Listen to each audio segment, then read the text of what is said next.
sketch that I am using the leftover scraps for, and here are all the scraps that I had left over from the sketch you just saw.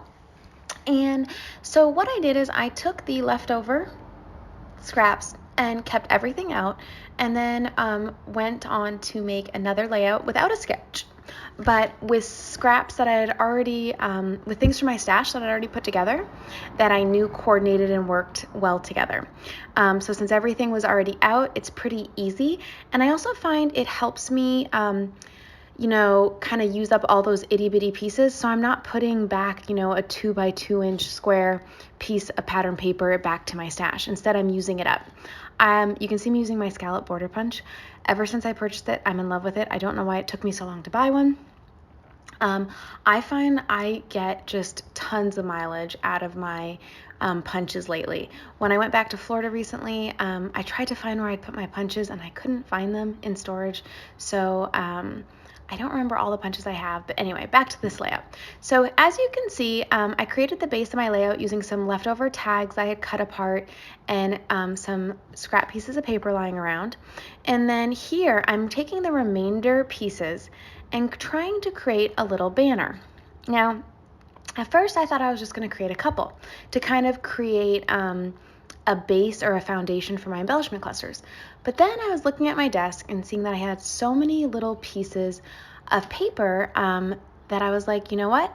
Let me just create a ton of banners. And you can see I'm freehanding everything. And at the very end, you can see I cut it out. I didn't make you guys watch me hand cut all of those, but I hand cut all of those. And now I'm simply putting them, I'm covering my scallop, border punch, my scalloped border edge that I punched out at the beginning. But I then just stack those banners where the pattern paper meets the black cardstock. And I absolutely love the look. I feel like it's an excellent way to use up those little itty bitty pieces of scraps we have lying around. And I just think it's fun. I like all the different colors it allows me to bring in. And so now I'm trying to work on some embellishment clusters. I did decide to put a bow on top of the tag. Lately, it's a little silly, but I've actually been leaving a lot of my tags. I haven't been putting thread through them. I've either put like a sticker on them or something, or kind of just left them. I don't know why. It's very unlike me, but it hasn't bothered me. But this one I really wanted some ribbon. And then here you see me using my newish favorite die set. It is a Catherine Pooler bow die set, and it comes in like a large, medium, and small bow come in the set, and it is just so much fun. I use it all the time. So you can see I scattered some of the bows from the very tippy top to the very bottom, and I tried to put to kind of like not put the same colors next to each other and things like that. And then I created a title, part of my title. It says The Good Life, and then at the bottom right hand side of the page it says Love You. And this is a really cute photo of Rhiannon. I love her little pose. We were having high tea as a family at the Chateau Laurier. I absolutely love going to high tea, and thank the Lord, lucky for me, I don't know how, but my kids think it's like the greatest treat ever to go to high tea. So I think it's like the best because I make them dress up. Well, they like to dress up, particularly my daughter, but they dress up and we go as a family and we have so much fun. I think part of the reason they really like it is they're allowed to have soda and like a lot of treats. And normally when we eat fairly healthy, and dessert's usually like a treat, so we don't really get dessert every day. And so I think because they get to have like multiple desserts at one meal, I think that might be part of the reason they like it so much. But that's okay, works for me. I absolutely love going to high tea with the kids and with Gareth.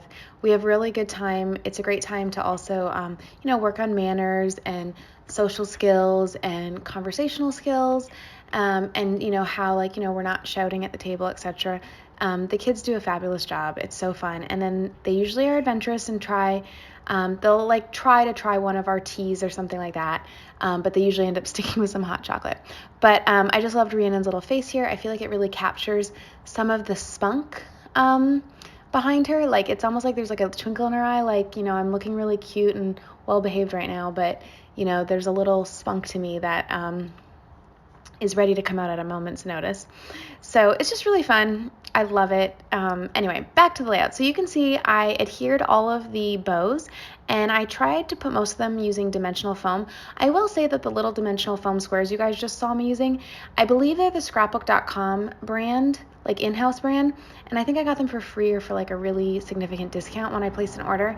And right now this video is sped up, so it looks like they're pretty quick to get off the packaging and onto your ephemera or photo, but I find that they take a really long time. For me personally, I'd rather spend a couple more dollars and get a different foam adhesive like a foam adhesive that is easier to get off and I can get it off quicker. That's just my personal preference. When I'm scrapbooking, I want to just enjoy the scrapbooking time. So that's just for me personally. I don't know if you're in the market for adhesive. I'm actually going to get up and walk to my favorite one. So currently my favorite one is either Stampin' Up's adhesive, or there's this brand called Scrapbook Adhesives, or you can go to their website, www.scrapbook-adhesives.com, and I really love their foam adhesive. I find it comes off their packaging super quickly. You can get it in a couple different sizes, and I love using it. I purchased some in bulk from Amazon, and then whenever I place a Stampin' Up order, I usually will buy their adhesive as well. I've always been really impressed with their adhesive. So here on the layout, I'm just going through some of the ephemera and sticker pages that I already had out for my original Stash to Sketch layout. And since it was already all out, along with the scraps of paper left over from that sketch, it makes it easier to bring the layout together because I don't have to go around my room getting everything out. Everything's already out. It's already on my desk. And this is why I'm really liking my sketch scraps concept. I'm finding I am not putting away nearly as much stash because I am using it up, and that makes me feel really good. I do feel like I have an endless supply of Maggie Holmes ephemera and embellishments to use up though.